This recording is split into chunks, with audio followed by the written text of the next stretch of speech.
coco, dale coco. Dale coco al triángulo. Son calipsos y celestes, con frutas caribeñas. Dale coco, dale coco. Dale coco al triángulo. Son calipsos y celestes, con frutos tropicales.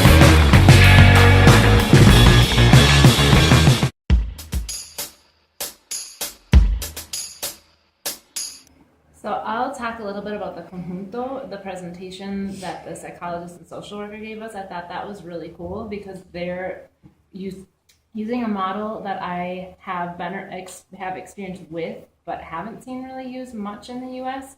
And they're doing that, and it's really cool to see how they're doing that in the university setting, and right away, and they're teaching the students how to do that and encouraging them to do that. And in fact, which was really cool, and that's my second favorite thing, I have to have two, is that in our picnic lunch, our Almuerzo Campestre, I had a chance to talk a little more in depth with some of the faculty around that, and the whole university is like going towards more and more interdisciplinary work. So they're hoping in the next few years that that even expands further. That's like the goal of the whole university, not just the department. So that was a really cool presentation, and lunch was pretty great too. A good chance to network and get to know the professors a little more in depth. Dia dos in Chile. Today we went to a hospital and toward the psychosocial oncology department. Okay. We do also group interventions, and today you guys are going to witness actually a group intervention. We do different things like art therapy, we do meditation, relaxation, education on cancer, and art therapy.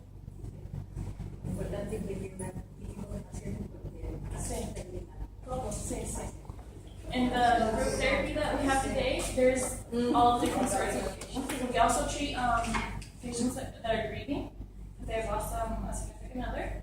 So they're going to be here too. There's going to be patients that are grieving, patients that are in our hospice, and also breast cancer. And actually all the patients are women, so it's a fun group. I think with our healthcare system, it's so interesting also how black and white we view like the patient and doctor relationship, and like what's okay with that as far as like physical contact goes that's not clinical specifically and things like that. I just thought they just seem more compassionate in general and a lot less like clinical and kind of like sterile in their relationships. So I thought it was really interesting to see them interact with patients and kissing them on the cheek and treating them like they would treat anyone else, you know. I think in our hospitals we do such a good job of separating and distancing ourselves from patients. So I thought that was really cool. And it really felt like it was a family and their like little group that they had together. And just how they greeted each other, how they interacted with each other. It made me think a lot about like back at home, like how I greet my clients, especially my Latino clients and their parents, and like how sometimes, like I thought a lot about how my actions or my inactions might seem a little cold coming like from like considering this culture that they're part of. So it's definitely cool to see that. And just like how compassionate they were towards us and like teaching us how to do the craft, and just like overall the experience was really like a good one, and it was an awesome day, more relaxed than yesterday.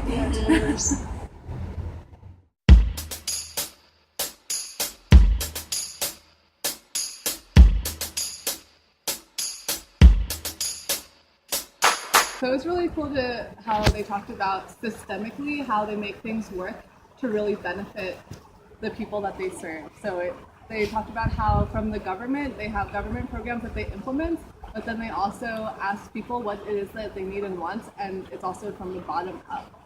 And so that was really interesting. And it's not even just surveys, although they did also do surveys, and they kind of had a full realization of the types of things that people said that they needed in order to succeed in terms of employment.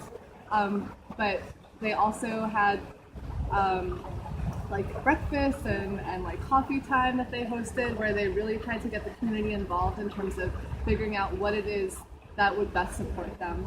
And it's not just training people, and they actually train people for different jobs, and they have like several different careers that they train people for, but they also ask people to come in with their own ideas for small businesses and support them in doing that with like financial resources, with materials that they need, with the skills, like soft skills and hard skills as well, which was really cool. And they talked about how they really encourage every different type of small business to work together in groups of people who are similar small businesses or with different small businesses.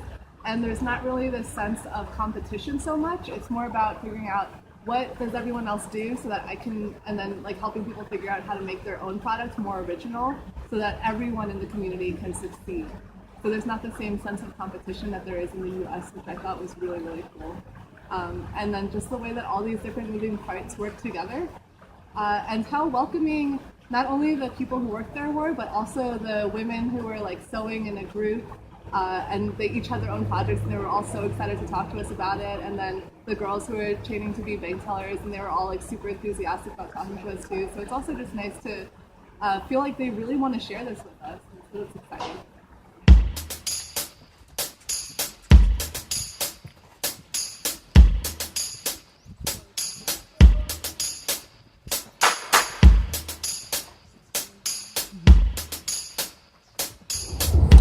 Today we did equine therapy, and I found it was really interesting because we've heard a little bit about like the theories behind animal therapy and equine therapy before, but I didn't really like realize or understand how it really works, I guess.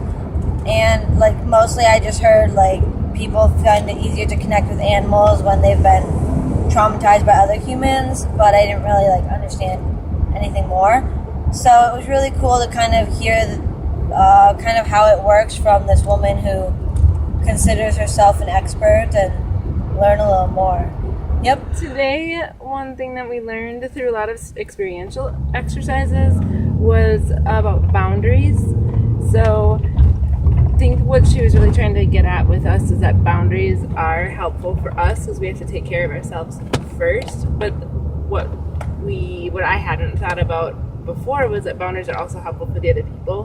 When there are clear limits and clear distinctions, it can help the other person see us as more reliable. So we did this exercise with the horse where we drew a boundary, and when the horse came closer, like Olivia was saying, we wanted to react with anticipation before the horse got too close to our boundary and let it know where the boundary was. And then the horse, he didn't get mad, he respected us, and we clearly let him know where the boundary was by moving towards him, kind of making a noise. And then he went off to another corner of the arena and just decided that he understood where the boundary was, and then he went off and like did his thing in another corner of the arena. So I mean, it taught us that we need to take action to maintain our boundaries and make them clear to others. And then in this case, the horse knew what the boundary was and could choose to go do something else and understand what our boundaries were.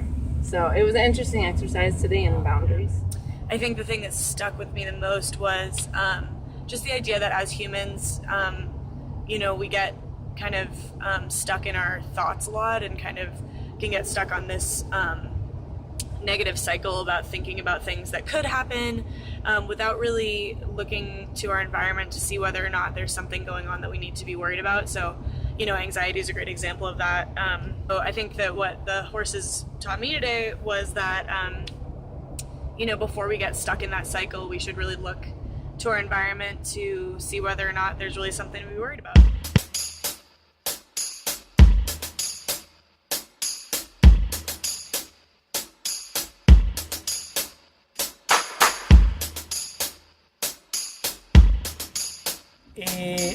There were actually 2 earthquakes, right? That's why you saw here that there were 2 different locations. There were 2 earthquakes in a 5-minute time period, right? Both of them 8 I was telling us about the earthquake that occurred here in Chile in 2010. Yeah. And it was interesting to learn more about kind of socially what was going on after the earthquake. Specifically, he was talking a lot about the riots that happened and a lot of looting that happened in the city after the earthquakes occurred.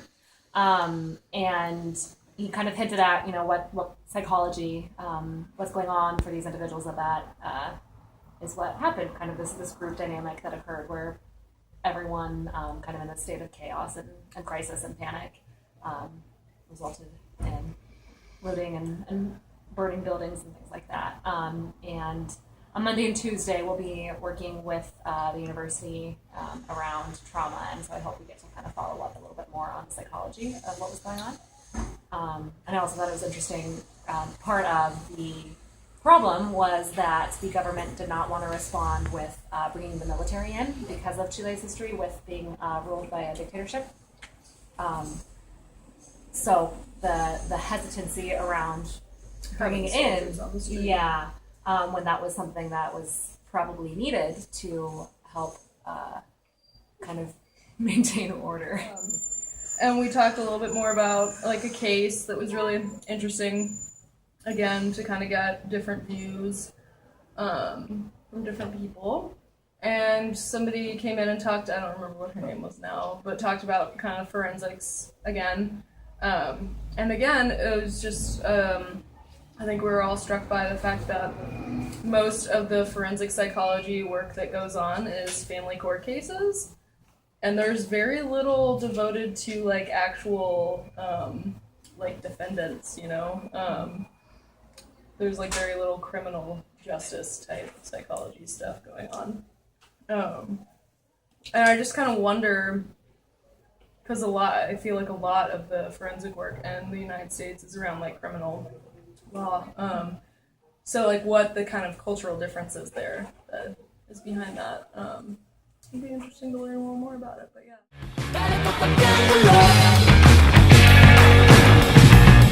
Son calipsos y celestes, con frutas caribeñas. Dale coco, dale coco triángulo. Son calipsos y celestes, con frutos tropicales.